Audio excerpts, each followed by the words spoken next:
Hi folks, my name's Tom. You're watching High Rant District. To OB or not to OB? That is the question.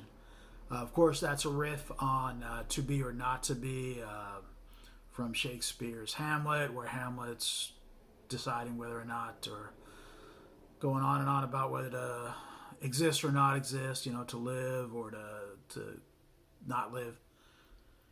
And as I've been moving around some records this morning, kind of thought popped into my head about obies.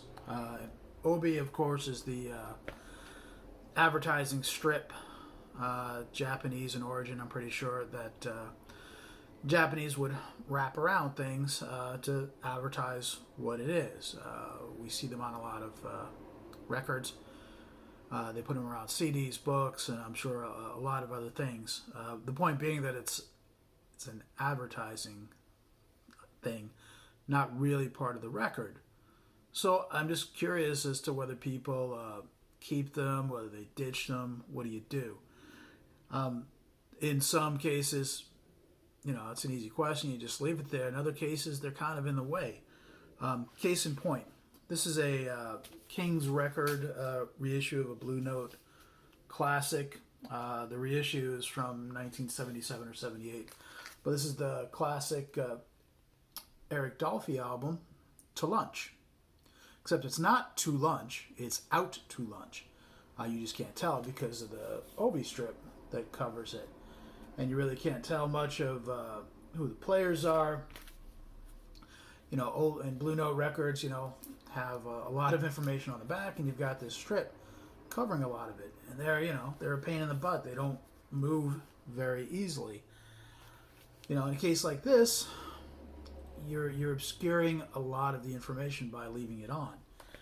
A more modern reissue is another jazz record. I'm really not that into jazz, despite what you're going to see in this video.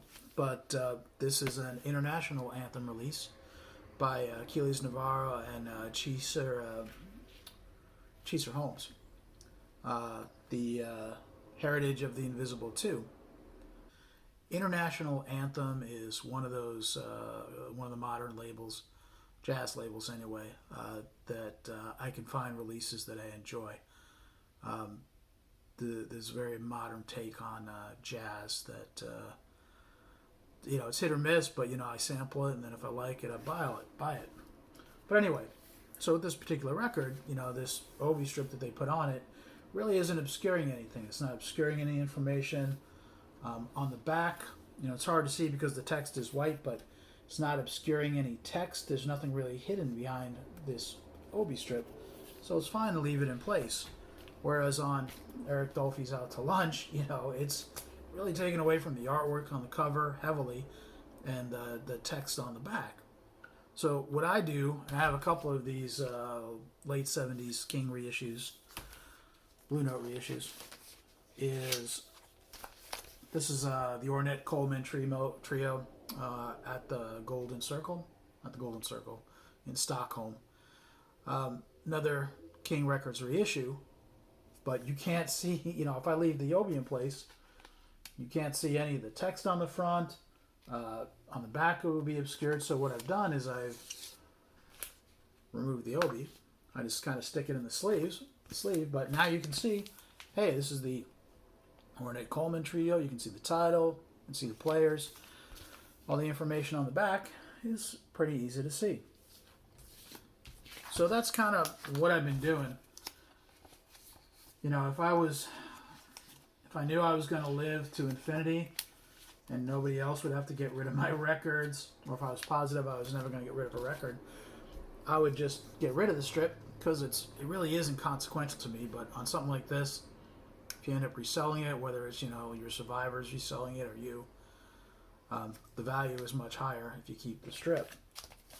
So again, with the obi strip on there, these are a pain in the butt, and they don't move easily. So if you're leaving it on there and you want to see what's going on, you really got to kind of finesse it. You got to kind of take the record out, bend this, and then kind of shimmy this down, and then putting it back's an adventure if you do that. So it's really a pain in the butt, and leaving it on is not something I've been doing. Just as I play them again, I just kind of take it off. So just curious, what do you do with the Obi strips that you have on your records? You leave them on, take them off and save them? Do you shit count them?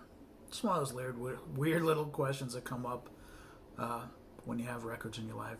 Anyway, I hope everybody's doing well. Thanks for watching. Catch you later. Hopefully one day again my New York Islanders will be allowed to play a game by the NHL.